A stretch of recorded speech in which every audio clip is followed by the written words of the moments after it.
तो स्वागत है आप सभी का स्पेशल शो में। हर साल 26 नवंबर के दिन संविधान दिवस यानी कि नेशनल कॉन्स्टिट्यूशन डे मनाया जाता है।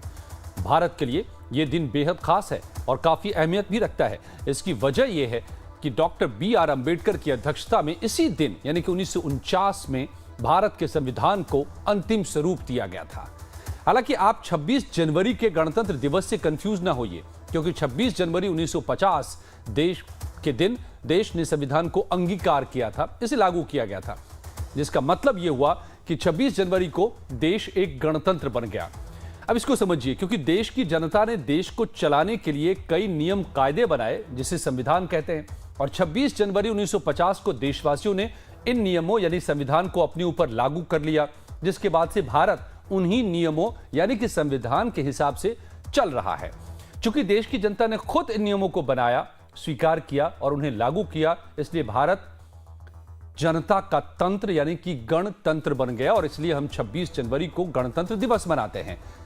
जबकि 26 जनवरी 1950 से ठीक 3 महीने पहले यानी 26 नवंबर 1949 के दिन इस संविधान को बनाने की जो प्रक्रिया चल रही थी 2 साल से ज्यादा वक्त से, उसको अंतिम स्वरूप दिया गया, और इसीलिए इस दिन संविधान दिवस के रूप में अब मनाया जाता है, जो मोदी सरकार ने शुरू किया। तो इस तरह 26 नवंबर को संविधान दिवस और 26 जनवरी को गणतंत्र दिवस मनाया जाता है। तो ये तो रही बात संविधान दिवस की, लेकिन आज किस तरह से इसे मनाया गया, अब इसको समझिए।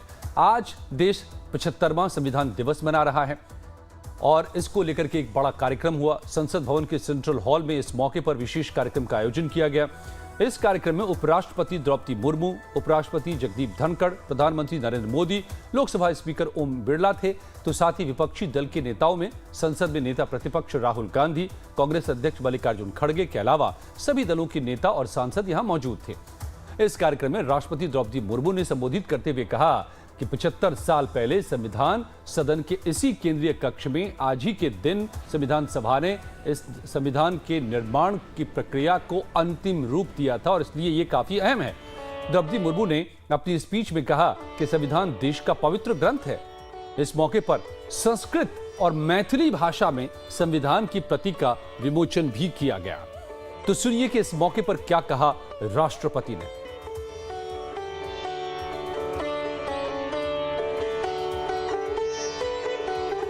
बहुत बहुत धन्यवाद। एक अर्थ में भारत का संविधान कुछ महानतम मेधावी लोगों द्वारा लगभग 3 वर्षों के विचार विमर्श का परिणाम था, लेकिन सही अर्थ में ये हमारे लंबे स्वाधीनता संग्राम का परिणाम था। उस अतुलनीय राष्ट्रीय आंदोलन के आदर्शों को संविधान में अत्यंत महत्वपूर्ण स्थान दिया गया। उन आदर्शों को सुस्पष्ट और संक्षिप्त रूप से संविधान की प्रस्तावना में व्यक्त किया गया है। ये आदर्श है न्याय, स्वतंत्रता, समता और बंधुता।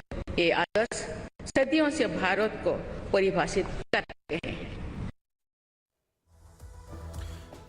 तो ये तो बात रही जो कार्यक्रम हुआ औपचारिक तौर पर संसद के सेंट्रल हॉल में संविधान दिवस कार्यक्रम के तौर पर, मगर इसके बाद संविधान पर पार्टियों का भी कई कार्यक्रम हुए, मगर यहां से संविधान के कार्यक्रम में संविधान की अहमियत पर राजनीति साफ तौर पर हावी होती दिखाई दी। अब ये इसको हम बताते हैं आपको, इसीलिए हमने कहा है कि संविधान के बहाने आज क्या क्या हुआ है।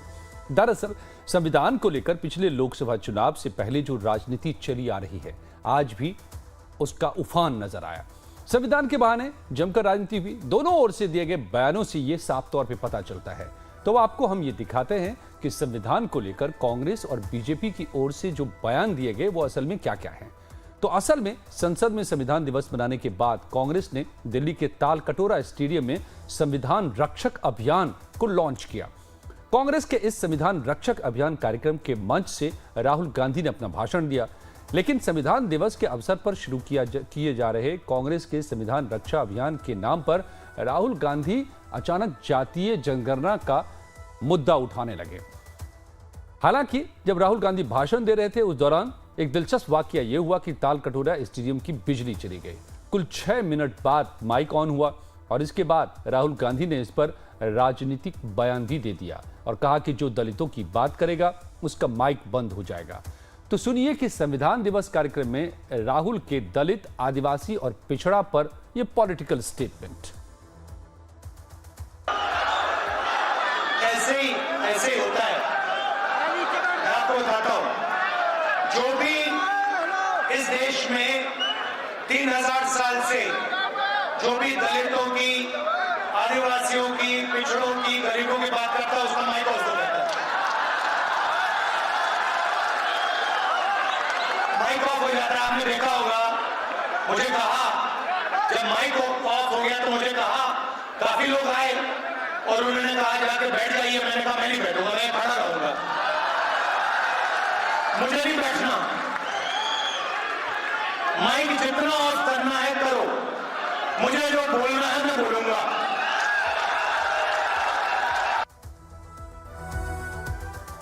तो राहुल गांधी ने कहा कि जहां हमारी सरकार आएगी वहां हम जाति जनगणना कराएंगे। इस मौके पर कहा कि राहुल ने यह भी कहा कि इस देश का सिस्टम दरअसल दलितों के खिलाफ है। सुनिए। बीजेपी चाहती है कि 4-5% लोग अरबपति और 4-5% लोग हिंदुस्तान को कंट्रोल में रखें। और ये जो इन्होंने कंट्रोल कर रखा है, जो इसको ये खत्म करने की कोशिश कर रहे हैं, इस कंट्रोल को तोड़ने के 2 तरीके हैं। एक जाति जनगणना और दूसरा रिजर्वेशन को 50% से ज्यादा करना। तो इसमें हम लगे हुए हैं।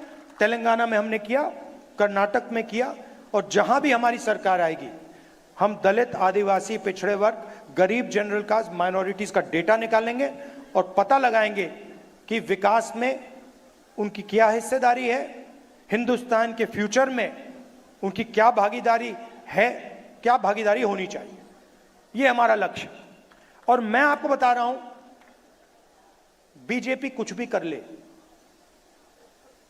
आरएसएस कुछ भी कर ले, जाति जनगणना और 50% का जो रिजर्वेशन का बैरियर है, इन दोनों को हम खत्म करके देंगे। इस देश का पूरा सिस्टम पिछड़ों, दलितों और आदिवासियों के खिलाफ खड़ा हुआ है।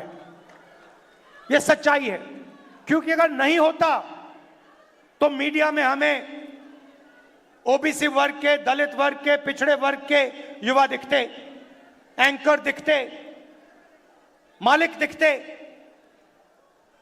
200 बड़ी कंपनियां हैं, अदानी जी, अंबानी जी, टाटा, बिरला। इन कंपनीज में दलित, आदिवासी, पिछड़े लोग हमें मैनेजमेंट में दिखते, मालिकों की लिस्ट में दिखते। मगर नहीं, आपको हिंदुस्तान की 200 सबसे बड़ी कंपनियों की मालिकों की लिस्ट में एक ओबीसी नहीं मिलेगा, एक दलित नहीं मिलेगा, एक पिछड़े वर्ग का नहीं मिलेगा। सच्चाई है। तो कांग्रेस के संविधान रक्षक अभियान के मंच से कांग्रेस अध्यक्ष मल्लिकार्जुन खड़गे भी बोले, लेकिन खड़गे साहब तो संविधान से दूर, बहुत दूर चिटक गए और गांधी परिवार पर सिमट आए। इसको भी सुनते चलिए, फिर हम आगे बात करेंगे संविधान पर सियासत की। वो गांधी फैमिली के कोई लोग 1989 से कोई चीफ मिनिस्टर बना, कोई प्रधानमंत्री बना, कोई मिनिस्टर बना, कुछ भी नहीं, फिर भी उनको गालियां देते। ये कमजोरी बीजेपी की है, ये कमजोरी मोदी की है। उनके पास वो इतना डरते हैं गांधी का नाम लेते ही, क्योंकि राहुल गांधी जी जो है वो बोलते हैं। इसीलिए आज और एक डर उनमें पैदा हुआ, वो है जातीय जनगणना। जाति जनगणना अगर हुआ तो सब लोग अपना अपना हिस्सा मांगेंगे, तब मोदी जी परेशान होके फिर अहमदाबाद चले जाएंगे। तो सवाल पूछा जा सकता है कि देश की आजादी में हिस्सा लेने वाली पार्टी कांग्रेस के अध्यक्ष संविधान दिवस पर संविधान पर बोलते बोलते पूरा क्या संविधान सिमट आता है गांधी परिवार के भीतर, क्योंकि इसी पर बयान देते साफ दिखाई दे रहे थे कांग्रेस के अध्यक्ष। और सवाल यह भी है कि आखिर संविधान दिवस पर कांग्रेस के नेता ने क्यों संविधान रक्षक अभियान लॉन्च किया है और इस कार्यक्रम में क्यों राहुल से खड़गे तक सिर्फ जातियों की बात करते नजर आए। तो क्यों, अब इस रहस्य को भी समझिए। दरअसल यह सब वोटों का गणित है। इसे समझने के लिए आपको 1980 के दशक के मंडल आंदोलन को समझना होगा। मंडल राजनीति का आशय 1980 के दशक में उभरे ऐसे राजनीतिक आंदोलन से है जिसमें सरकारी नौकरियों और शैक्षणिक संस्थाओं में सामाजिक और आर्थिक तौर पर वंचित समुदायों, खासकर अन्य पिछड़ा वर्ग यानी कि ओबीसी को शामिल करने पर बल दिया गया था। इस आंदोलन का नाम मंडल आयोग के नाम पर रखा गया था। मंडल आयोग की सिफारिशें ओबीसी को सार्वजनिक क्षेत्र और सरकारी नौकरियों में 27% आरक्षण प्रदान किया जाना और उन्हें सार्वजनिक सेवाओं के सभी स्तरों पर जो प्रमोशन होता है उसमें भी 27% आरक्षण किया जाना चाहिए, यह कहा गया। आरक्षित कोटा यानी कि पूरा नहीं किया गया अगर तो 3 साल में इसको भी बढ़ाया जाना चाहिए, यह भी कहा गया। ओबीसी को एससी एसटी के समान आयु में छूट प्रदान की जानी चाहिए। सार्वजनिक क्षेत्र के उपक्रमों, बैंकों, सरकारी अनुदान प्राप्त निजी क्षेत्र के उपक्रमों, कॉलेजों और यूनिवर्सिटीज में भी रिजर्वेशन होना चाहिए। सरकार इन सिफारिशों को लागू करने के लिए लॉ लाए, कानून बनाए, यह सब भी कहा गया। तो हुआ यह कि मंडल आंदोलन को उस दौर में जबकि ये रिपोर्ट आई थी, रिपोर्ट पर कार्रवाई नहीं हुई, तो इस मंडल आंदोलन को लीड किया कांग्रेस के ही एक दिग्गज नेता राजा विश्वनाथ प्रताप सिंह ने। दरअसल कांग्रेस ने मंडल कमीशन की रिपोर्ट को उस वक्त ठंडे बस्ते में डाल दिया था, लेकिन विश्वनाथ प्रताप सिंह ने कांग्रेस छोड़ जनता दल के नाम से अलग पार्टी बनाई और मंडल कमीशन लागू करने की मांग करते हुए आंदोलन छेड़ दिया। इसके नतीजे के तौर पर कांग्रेस की जमीन खिसकी और विपक्षी दल यानी कि जनता दल और उसके धड़ों की सरकारें बननी शुरू हुई। इसी जनता दल से आज की लालू की राष्ट्रीय जनता दल, अखिलेश यादव की समाजवादी पार्टी और नीतीश की जेडीयू जैसी पार्टियां बनी। तो इन दलों के जातीय आरक्षण वाले मुद्दे के सहारे कांग्रेस की जमीन छिन गई और इसी के बाद से उत्तर भारत में कांग्रेस सत्ता से दूर होती चली गई। लेकिन राजनीति के उसी चक्र को खुद कांग्रेस पार्टी अब वापस उसी मुद्दे के जरिए मोड़ने में जुट गई है ताकि वो वापस दिल्ली के तख्त को हासिल कर सके। और इसलिए संविधान के बहाने आपको राहुल जातीय जनगणना, आरक्षण, दलित, आदिवासी जैसे मुद्दों को उठाते नजर आते हैं। और आज इसे खुद राहुल के 2 बयानों से आप बखूबी समझ सकते हैं, जिसमें एक बयान कुछ दिनों पहले राहुल ने जब अमेरिका में दिया था और दूसरा बयान है जो आज का है। सुनिए। Institutions are captured and we don't have a fair playing field. The education system is captured by the RSS. The media system is captured. The investigative agencies are captured. And we keep saying this, and people were not quite getting it. And we would keep saying it again and again and again, and somehow they were just not getting it. And we couldn't understand why, because we were like, it's obvious to us, it's obvious to them, and something wasn't working. And then in one meeting, one of the people who works with us said, listen, try holding up the Constitution. And so I started holding up the Constitution. And everything we had said suddenly just exploded. So India realized in this election, and really, I mean, not to divide it so crudely, but poor India, disenfranchised India, oppressed India, that India, it understood that if the Constitution goes, the whole game is gone. दलितों को, आदिवासियों को, पिछड़ों को कहा जाता है कि ये देश आपका है, इस देश में आपकी भागीदारी है, इस देश में आपकी प्रगति हो सकती है। मगर अगर हम डेटा को देखें तो यह बिल्कुल झूठ साबित होता है। डेटा दिखाता है कि 90 लोग हिंदुस्तान की सरकार को चलाते हैं, बजट बांटते हैं, 90 में से 3 दलित, 3 ओबीसी, 1 आदिवासी, 100 रुपए में से 5 रुपए ओबीसी वर्ग निर्णय लेता है। 100 में से 5, आपकी आबादी 50%, भागीदारी 100 में से 5। दलित भागीदारी 15%, आबादी 15%, भागीदारी 100 रुपए में से 1 रुपया। आदिवासी 8% आबादी, भागीदारी 100 रुपए में से 10 पैसा। इसीलिए जाति जनगणना की जरूरत है। जाति जनगणना से आप सबको पता लग जाएगा मीडिया में हमारे कितने लोग, कॉर्पोरेट इंडिया में कितने लोग, कोर्ट में कितने लोग, जुडिशरी में कितने, प्राइवेट अस्पताल हमारे कितने, प्राइवेट कॉलेजेस हमारे कितने। तो इसी अपने भाषण में राहुल गांधी ने यह भी आगे गिनाया कि दरअसल ओबीसी की तादाद 50% से ज्यादा है, लेकिन उसका कोई आंकड़ा नहीं है। तो ये जातिगत जनगणना से पता चलेगा। दलितों की आबादी तो पता है, आदिवासियों की पता है, लेकिन ओबीसी के आंकड़े को हमें जानना है और उसी हिसाब से हम भागीदारी देंगे। तो अब आप समझ रहे होंगे कि मंडल कमीशन के मंडल आंदोलन के बाद जो वोट बैंक खिसका, उसको फिर से एक बार अपने साथ लाने की ये पूरी तैयारी है। और इसी की वजह से संविधान के बहाने दरअसल ये जाति की सियासत आपको सुनाई देती है। तो इस पर हम अब बात करें। मेरे साथ जुड़े हुए सुभाष शिर्के साहब। सुभाष जी, बहुत बहुत स्वागत है आपका। महाराष्ट्र के पेज पर भी मैं इसके बाद वहां की स्थिति को बताते हुए बात करूंगा आपसे, समझूंगा कि ये पेज फंस गया क्या फिर से एक बार वहां पर, जो पिछले चुनावों के नतीजों के बाद हम देखते रहे। लेकिन पहले तो जरा संविधान के इस मिस्ट्री को समझ लें। वाकई संविधान पर खतरा है, इसीलिए संविधान का यह आंदोलन है लोकसभा से लेकर के अब तक के दौर में, और आज संविधान दिवस के ऊपर भी, या फिर दरअसल ये सभी का अपने अपने वोट बैंक को साधने की कोशिशें?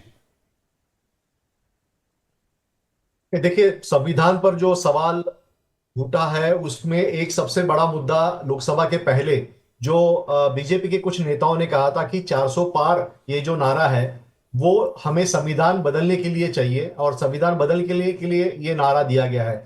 तो इस बात से जो एक आक्रोश उठा, और महाराष्ट्र में खासकर हमने देखा कि वहां पर उसकी काफी प्रतिक्रिया वहां पर आई, और जो महाराष्ट्र स्टेट डॉक्टर बाबा साहब आम्बेडकर का स्टेट है, वहां पर ये प्रतिक्रिया ज्यादा आई। और हमने देखा कि लोकसभा में 48 में से 31 सीटें महाविकास आघाड़ी जो कांग्रेस गठबंधन है उसको मिली, और सिर्फ 9 सीटें जो है वो बीजेपी को मिली। तो ये मुद्दा जो उस वक्त था, लेकिन विधानसभा में हमने देखा कि ऐसा कोई मुद्दा उतना कारगर साबित नहीं हुआ था। हालांकि